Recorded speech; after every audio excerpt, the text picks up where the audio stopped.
Sebagian dari 5.000 wisatawan asal Tiongkok di Bali enggan pulang akibat wabah virus corona mengganas di negaranya.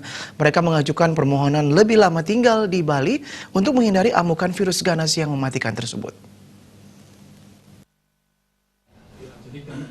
Dalam jumpa pers dengan awak media, Konsul Republik Rakyat Tiongkok di Denpasar, Mr. Gou Hodong menyampaikan, sebagian dari 5.000 wisatawan Tiongkok di Bali berkeinginan untuk menetap sementara di Bali, semasi virus mematikan yang belum diketahui identitasnya mengganas di negaranya. Namun hal yang menjadi persoalan nanti ketika warganya akan memperpanjang masa tinggalnya di Bali, pihaknya mengharapkan kemudahan dan koordinasi dengan pihak imigrasi di Bali ketika warganya akan memperpanjang visa. Sementara warga Tiongkok yang menjadi tenaga kerja di Bali lebih banyak bekerja di Celukan Bawang, Kabupaten Buleleng.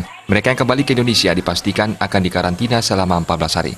Warganya yang pulang ke negaranya tetap dikarantina selama 14 hari. Seandainya ada gejala demam yang bersangkutan harus segera dibawa ke rumah sakit. Diharapkan virus corona jangan sampai mewabah di Bali. 我们根据移民局入境出境的工作数字来看呢，大概是5000人以上，目前，但是这个数字只会递减而不会增加，所以近期看来。 Pemerintah Indonesia dalam waktu dekat akan membatalkan seluruh penerbangan baik dari maupun menuju Tiongkok. Ini akan mempengaruhi jumlah kunjungan wisatawan ke Bali. Namun Gou Hodong percaya ini bersifat sementara. Artaya, Bali TV.